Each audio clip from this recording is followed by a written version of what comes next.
When I was about 23, I heard a poet named InQ perform. The hairs on my arms were standing up, and they wouldn't go down. I just started writing on my phone notepad, and then the first two lines of what I wrote rhymed. And I was like, all right, I can do this. Smartphone, which is probably better to be called a infinite access to everything machine, self-comparison machine. The infinite access to everything machine, really trying to delay that for as long as you can. Yeah. Fear of what you're missing out on by not giving your kids a phone is so much more intense than what they're actually missing out on by not giving them a phone. I make very good money doing my speaking to schools, and the art side of things loses money. And so I personally like that I have a separate income stream that is not so art focused, that allows me to, when I'm doing my art, really just create what I want to make. You got a play coming up, huh? I do, yeah. Tell us about it. So I'm a poet, and I perform poetry and do storytelling.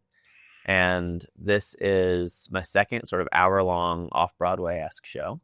And it explores concepts of death and birth and psychedelia and motherhood, and is all sort of told through the story of my relationship with my mom, who is getting older and is very afraid to die. Mm-hmm. And I used to be very, very afraid to die, and had one experience that took me in an instant from being afraid of death to being afraid that there is no death ever. And and this is kind of an exploration of some of that psychedelic type experience, but really all sorts of stories told about that lens of consciousness. And actually a good way of kicking this off is a story that opens the show, is one that it's hard to trace back the exact originator and author of this story, but it goes something like this. In a mother's womb were two babies, and one turns to the other and says, "Do you believe in life after delivery?" And the other replies, "Why, of course, there has to be something after delivery. Maybe we're here to prepare ourselves for what will be later." "And nonsense," said the first. "There's no life after delivery. What kind of life would that be?" "I don't know," said the second, "but there'll be more light than here. Maybe we'll walk with our legs and eat with our mouths. Maybe we'll have other senses we don't understand now." And the first goes, "That is ridiculous. Walking is impossible, and eating with our mouths is absurd. You see, scientifically, the umbilical cord is what supplies nutrition, and it's far too short. Life after delivery is to be logically excluded." The second says, "I don't know, maybe it's just different. Maybe we won't need that physical cord anymore." And the first goes, "Okay, if there was life after delivery, then tell me, why has no one ever come back from there? Delivery is the end of life, and in the after delivery is nothing but darkness and silence and oblivion. It takes us nowhere." And the second goes, "But surely we'll meet Mother, and she'll take care of us." The first goes, "Mother? You actually believe in Mother? If Mother exists, where is she now?" And the second goes, "She's all around us. We are of her. It is in her that we live. Without her, this world would not and could not exist." And the first goes, "I don't see her. It's only logical she's not here." And the second says, "Sometimes if you're in silence and you really listen, you can feel her presence. You can hear her loving voice calling down from above." And so it's then sort of an exploration out of those concepts of what is out beyond delivery or death, or Cool. and the different concepts of life and consciousness. What a great metaphor. Isn't it? It's one of my favorites. Yeah. The one I'm adapting there is most closely to Wayne Dyer's, but then he took it from someone named Henri Noureau, and it just goes back and back generation to generation, which is really beautiful in the concept of the show, as it's often about who is really the author.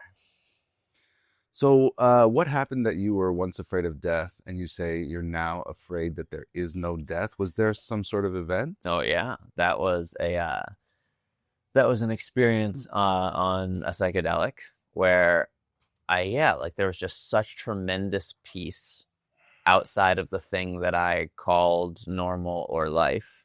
And I went in really with an intense fear of death, but then watching sort of a cycle of constantly going back into the wheel of suffering.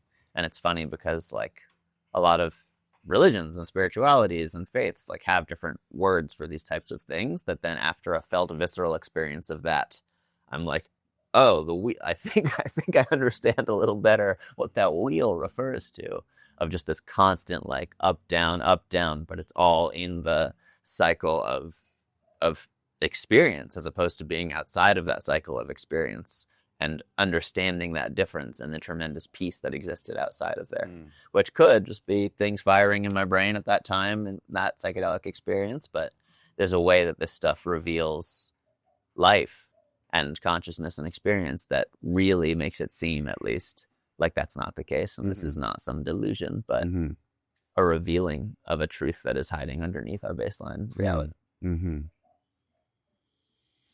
Starting easy, you know, starting with very simple concepts here. So how did you get into poetry, playwriting, performing? Is this something you studied formally in university or something you've been doing your whole life? No. I when I was about 23, I heard a poet named InQ perform. Oh. You know InQ? Yeah. Great guy. Yeah. And the hairs on my arms were standing up and they wouldn't go down. And I was like, what's going on here? And on the way home, I just started writing on my phone notepad to try to figure out what was happening in my body. And then the first 2 lines of what I wrote rhymed. And I was like, all right, I can do this. Okay. And I finished that poem. And then I saw him the next day. And I was like, hey, man, like I wrote a poem after hearing you. Do you want to hear it? And I think he gets this all the time. He was like, okay. And I shared it with him. He was like, you should consider pursuing this. And at the time, that sort of validation was very important to me. And I would write now and then, usually on the subway, and just would do it when I could. And after a few poems, I then stumbled on one that felt like it was really good. I really liked it. I wanted to do something with it. I perform it at like friends' events, and then it was getting this response that felt really good. And so I turned that into a short film, and then that went somewhat viral. And I really liked that I could take the essence of the message, deliver it in that other context, and then let more people have it, as it didn't feel the same. Just kind of write it in an email. Like there's a sense of the delivery that felt important, and have been doing it since. And as this is a speaking podcast too, the other side of my world is that I give presentations to mostly middle schoolers, high schoolers, their teachers, and their parents about how social media is impacting our lives and relationships.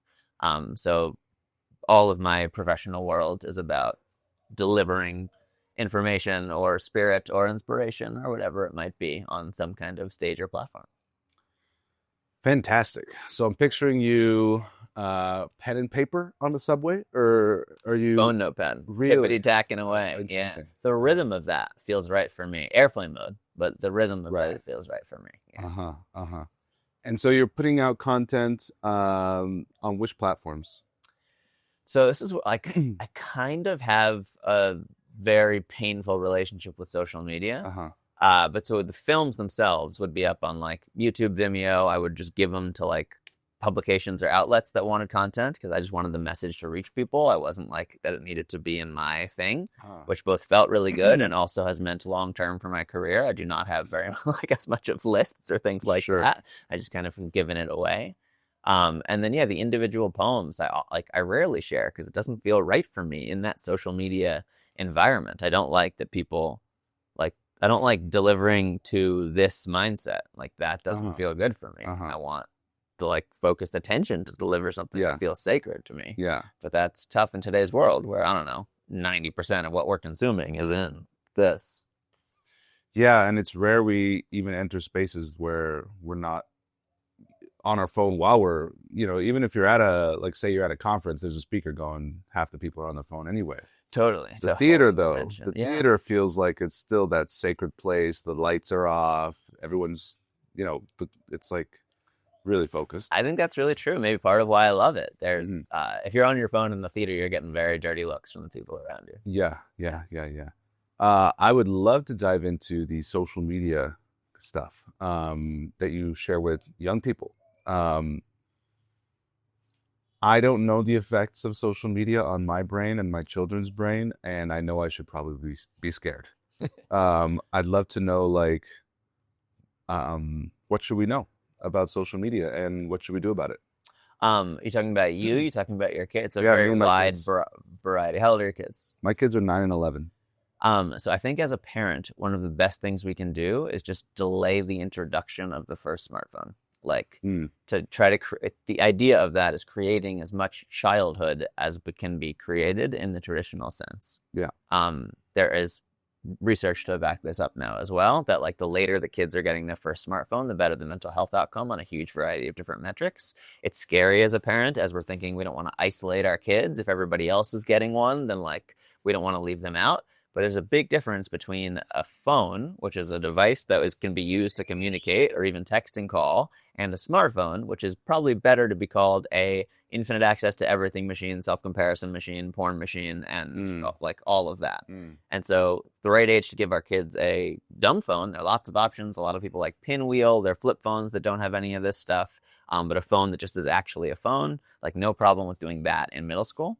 But the infinite access to everything machine, really trying to delay that for as long as you can. Yeah. It's really helpful. It's also very helpful as a parent to get together with your kids' friends' parents and just be on the same page about this from an earlier age, because then that way just the peer pressure can become less. Yeah. But even still, the fear of what you're missing out on by not giving your kids a phone is so much more intense than what they're actually missing out on by not giving them the phone.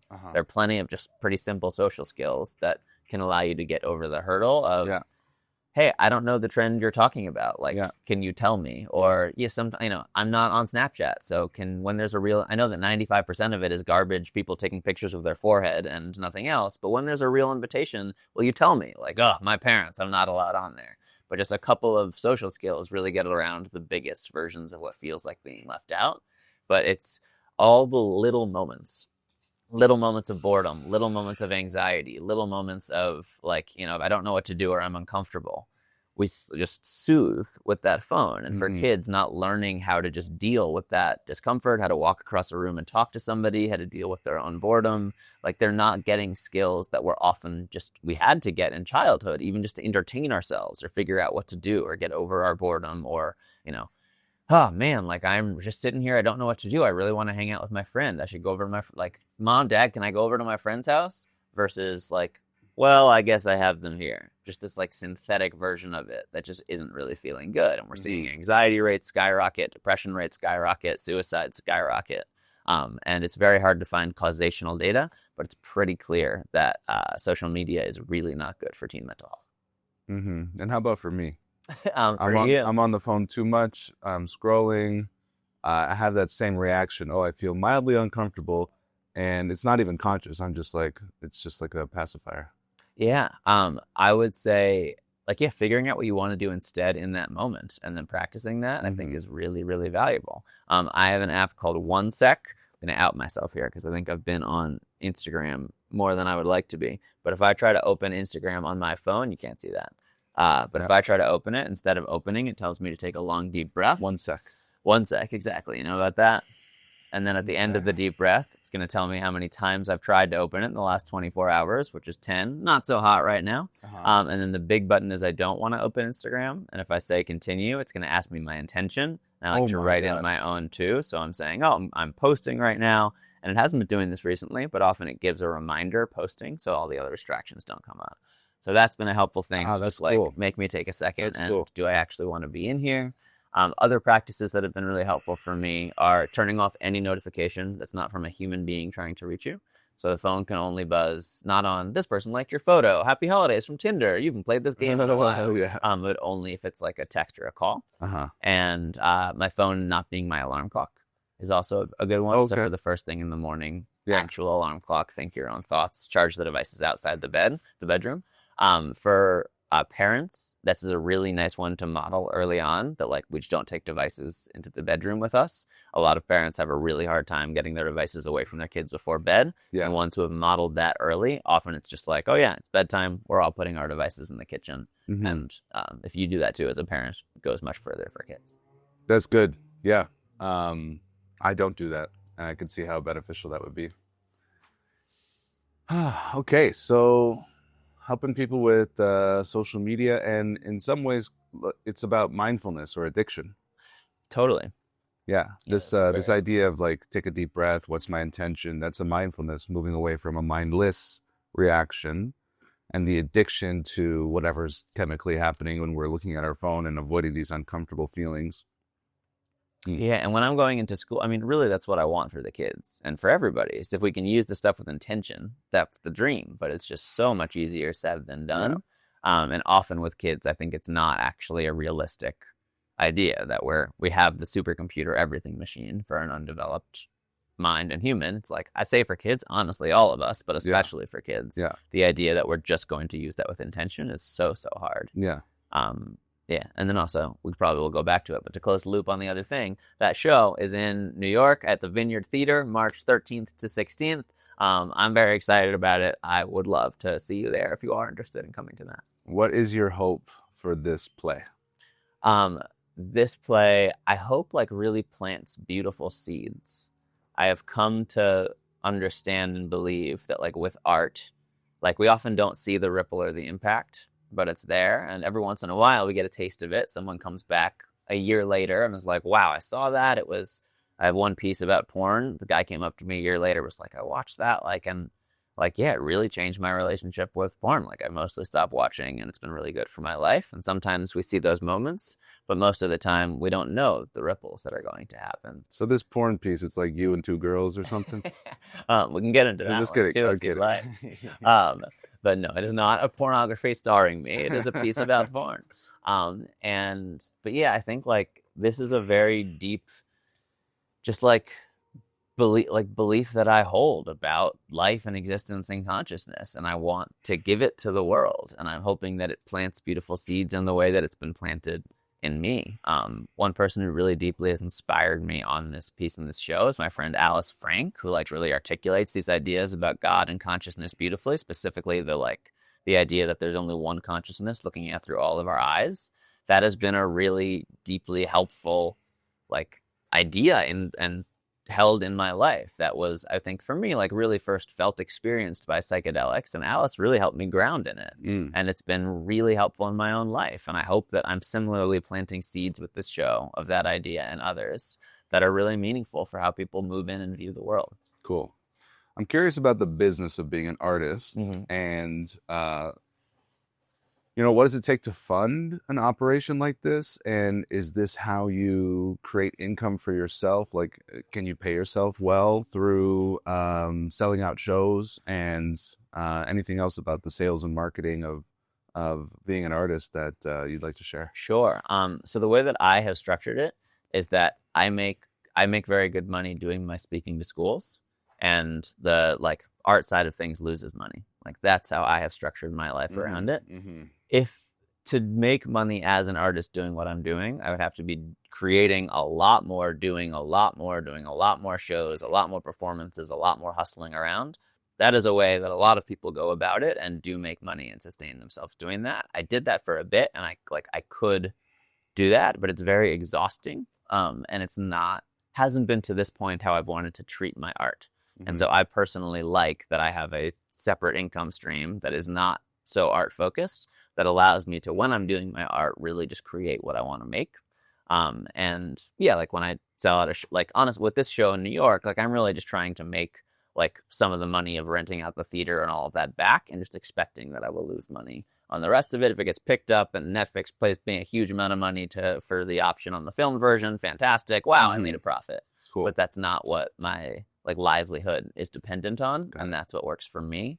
Elizabeth Gilbert talks about like how there is this sort of cultural idea of like make your passion your job, and I like, I saw a meme once that was like, once you've made your passion your job, it's your job now, and you're working like it's a job, as opposed to making your passion your passion, and if it starts making you money, great.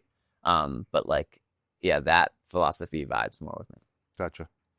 All right, tell us one more time. When is it? Where is it? How do we get tickets? The show is March 13th to March 16th.